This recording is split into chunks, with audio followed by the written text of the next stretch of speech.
When they came to the place called the Skull, they crucified him and the criminals there, one on his right, the other on his left. Then Jesus said, "Father, forgive them. They know not what they do." They divided his garments by casting lots. The people stood by and watched.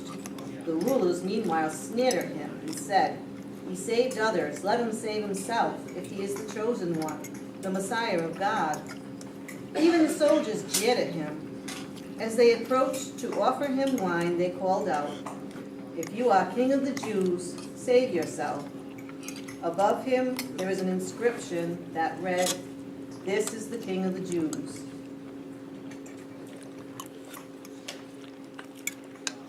Father, forgive them, they know not what they do. Luke 23:34. The first word that Jesus speaks from his cross is Father. It is the same word that he spoke when he first taught the disciples to pray. Father, hallowed be your name, your kingdom come. From Luke 11:2. Now Christ addresses to his Father the petition of the Our Father that begs forgiveness. How are we to understand this first word? Theologians help unfold the mysteries of faith for our understanding. One of them, already quoted, the Dominican saint and teacher Thomas Aquinas, explains Christ's plea for forgiveness as a manifestation of his love.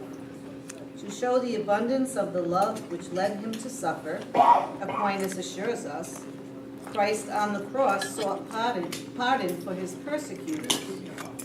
He wished to suffer at the hands of both Jews and Gentiles so that the fruit of his petition might reach them both. We are left with one conclusion. When Christ asks forgiveness for those who are crucifying him, he pleads for us, not for some of us, but for all of us, everybody. Thomas Aquinas got it right. His interpretation finds authoritative confirmation in the documents of the Second Vatican Council. Christ, as the Church has always maintained and maintains, went willingly and with immense love to his passion and death because of the sins of all men, so that all may obtain salvation. The Swiss theologian and cardinal, Charles Journet, expresses poignantly the response that Christ's plea for forgiveness should inspire in the hearts of all for whom he made it.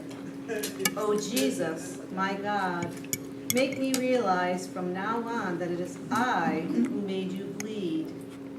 It is impossible for us to penetrate the pathos embodied in the first word, the plea that God forgive sinners, without at the same time pondering the reversal of the divine order that human sin introduces into the world.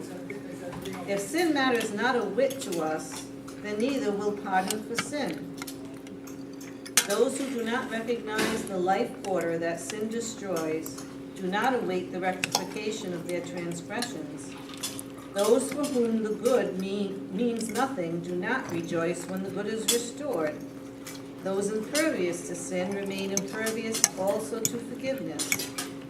To enter into the mysteries of sin and forgiveness, you may recall the account of creation recorded in the book of Genesis. There we discover that the creation of all things visible and invisible entails an ordering or design. God looked at everything he had made, and he found it very good. Genesis 1:31. Goodness flows from integrity. Integrity requires that everything exists in its proper relation to the Creator.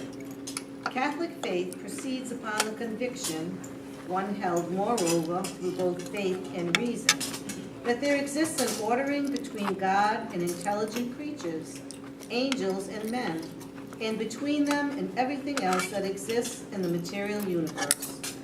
The latter ordering achieves its iconic representation when God presents to Adam the animals he has created so that the man can name them. The man gave names